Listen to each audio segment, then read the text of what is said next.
Hello, I'm Reverend Paul Gaspar, and for over 30 years, I've been helping people with life and living. Tonight, we're going to have a live session right here in the studio, and we're going to begin right now. Hey there, Paul. So, my current situation, I got in an argument with my brother and sister, and of course, they told my mom, and it was 2 against 1, so my mom believed them. And I told her my side, but she was mad, and she was like, she was tired of me.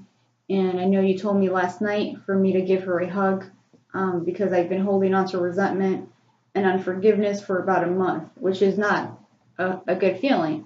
2 days ago, it was her birthday, and I wanted to say happy birthday, but I didn't, because of my pride, which I know was just not good. And I went to bed, I last night, this morning, I went to give her a happy birthday card and a hug, and she just like rejected me. So I went back to bed. I was like, okay, I guess she just doesn't want me in her life anymore or something, you know. So, How old is your daughter? she's 3. Can you fathom a day when you won't want her in your life? No, I No. can't. Well, it's the same for your mother. Okay. Right? The built up hurt and hurt and hurt doesn't know how to handle it, All right. doesn't share. So we hang on to that hurt. So what happened to you?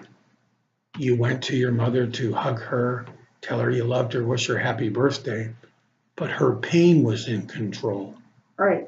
And her heart wasn't open to love her child, All right. the child that God gave her. Yeah. So this is what it's all about. Right? Instead of practicing our bitterness, our resentment, our self-pity, the control, the truth is we need our parents to love us. Right. They need us to love them. Right. And rejecting that is a lie. Okay. Absolute lie.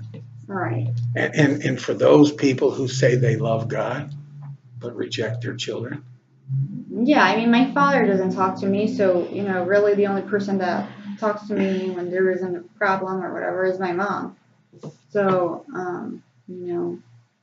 I know I have a lot of, issues with my ex, and of course that's hard for she to see as her child, but,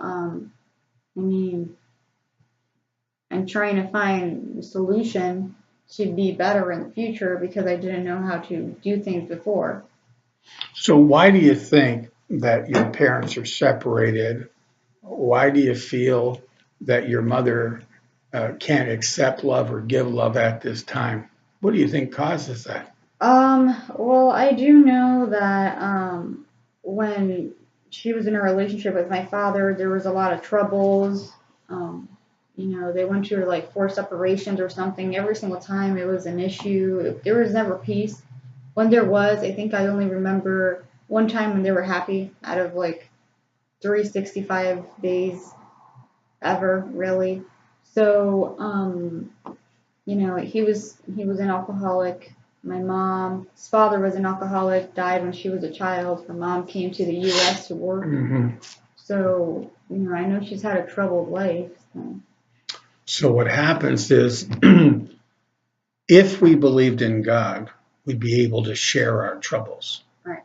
And when we share our troubles, we will have less burden. Right. And the more we share, the less it will be. So if we don't share, we're hoarding them. We're saving them. Mm-hmm. And it gets heavier and heavier, and it makes us less loving, less caring, less giving, generation after generation after generation. Right. So if you don't catch on to this way of life, Mm-hmm. the sharing and the caring and the love, the same thing's going to happen to that little 3-year-old. Right. Yeah, that's girl. what it happened to my grandmother. Both 3 of my aunts, they're good people, but I feel they don't know how to deal in relationships. So they're all been married and now divorced, and have troubles with their children. So it's like it's obviously an issue that's been going on for generations. because we don't know how to accept others. Right. We don't know how to forgive. Forgiveness is a big part of love. Right. And we don't know how to love. Right. Because then we'd have those spiritual qualities, right? Right. And we'd be able to do that for each other. Right. So what has to happen? We have to do the things that promote wellness, that promote peace and joy and happiness, acceptance, forgiveness, and love. Right. But if we don't know how, we have to seek out counselors that do know how. Right. Get on a program, get in a group, and learn and practice and practice. It's the same with your profession. Right. You had to be taught, Yeah. and then you have to practice every day. Right. Every day. Right. So your mother was closed that particular day. So you could take it personal, go to bed and cry yourself to sleep. You could be angry and say, I'm never going to talk to her again. Or you could say, look, I feel bad for my mother. Can you imagine her rejecting me? Yeah. The pain I mean, she must be in. right. I didn't cry. I prayed. I was like, one of my friends told me to say this prayer: God, help me see my mom in your eyes. Mm-hmm. Don't take this. Well, a lot of people are going to listen to this video are going to have trouble. Right. There's a lot more to life and living than just prayer. Right. You know, we've talked about this before. You can sit on the sofa 12 hours a day and say, God, please send me a great job. Right. Or please send me a new car. Right. That's not going to happen. No. You have to ask God to help you with your abilities to go and get a job or earn Right. the finances to provide these things. Right. So it's the same with problems with your kids, your spouse. You can't just pray your way out of them. No. That's not going to work. Right. You have to pray and do something. Right. But you have to know how. Right. So you have to go to spiritual counselors that know how to perfect relationships. Right. Not shouldn't have said perfect. But you see where I'm coming from? Yeah. Because if we don't work at them, what's going to happen? Things Divorce will get worse. Yeah, the divorce rate will be 52%. Right. It's because, and these people aren't bad. Your mother's not bad. Her pain is so great, she can't see past it at this moment. Maybe tomorrow she will. Right. But at that moment, she was suffering so much, she just couldn't be mom. Right. I probably said, well, probably she just, some people are cranky in the morning. I said, it looked like if she was going to accept it, but then she like rejected it. I was like, oh, okay, that was nice. So I was like, all right. I mean, okay. So I don't know. I'm like, what do I do now? Do I buy her flowers or do I just I don't know. Well, you share it. Okay. You just share it. And you got to be patient.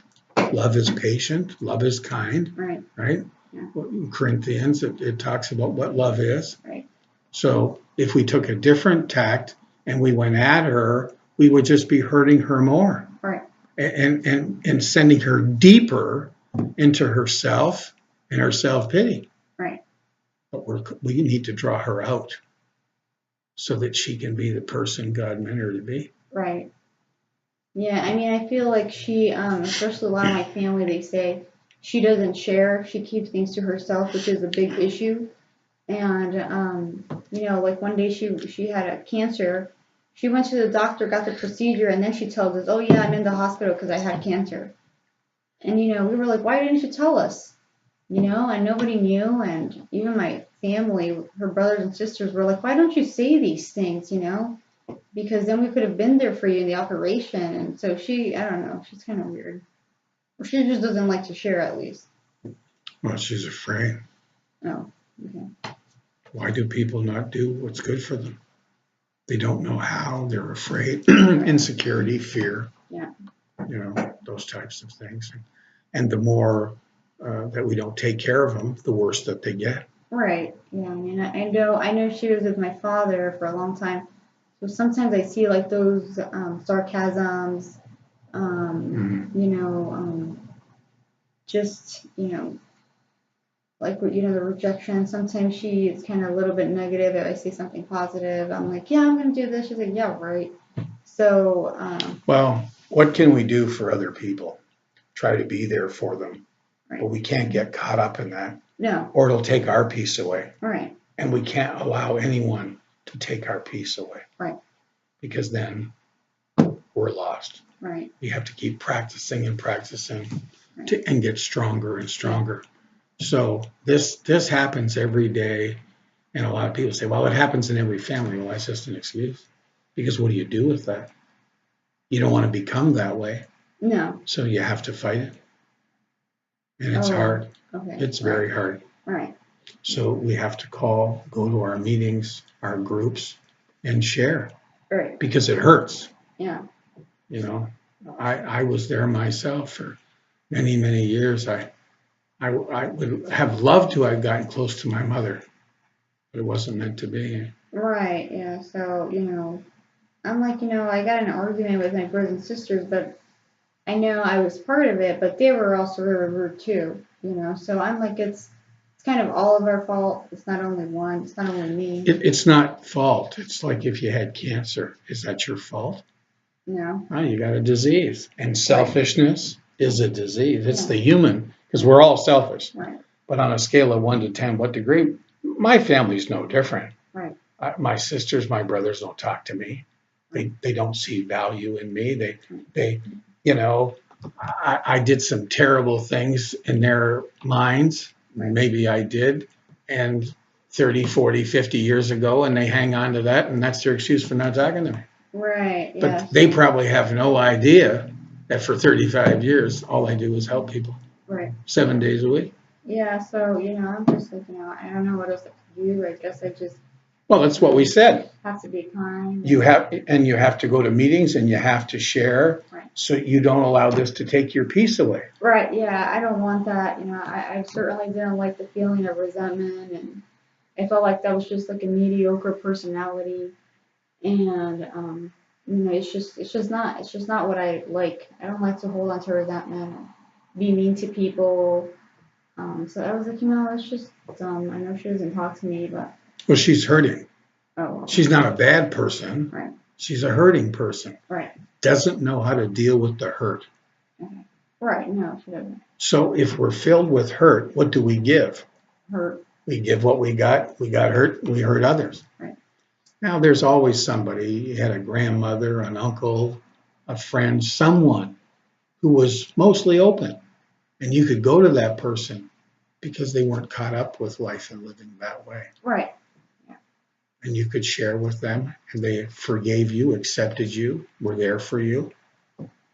right. Yeah. All right. Well, I guess that's what I'll do. I'll share and just for it not to get the piece of me, right?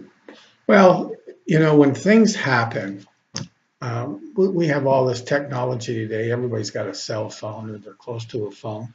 So when you're hurting, don't wait. Call someone right away and share that. Because the longer you wait, that hurt, it just festers, it gets bigger Right. and heavier, and then we start making the wrong decisions because we're in pain. Right. You know, the heck with that red light, I'm going through it. I'm upset and I'm not waiting. Oh. You see? Or your child asks for something, and instead of saying okay or just a minute, you snap at them. Right. And now everybody's hurting. And the more we give out the hurt, we just keep giving it, and pretty soon nobody's talking to anybody. Right. Yeah. Anyway, I hope that helps you. Yeah. Thank you, Paul. But you've got to make the phone calls. Right. You've got to share with people. Right. That's why God gave us so many. Right. Okay? All right. Thank you. So I'm to tell people to what? Look at the bottom of the screen. Yeah, they if can follow us on below. There's going to be a few links, and you guys can follow us on Facebook, on Twitter, and also make appointments if somebody needs to speak to Reverend Paul regarding a personal matter. Yeah. Okay. Thanks for tuning in. God bless you. Take care. Bye-bye.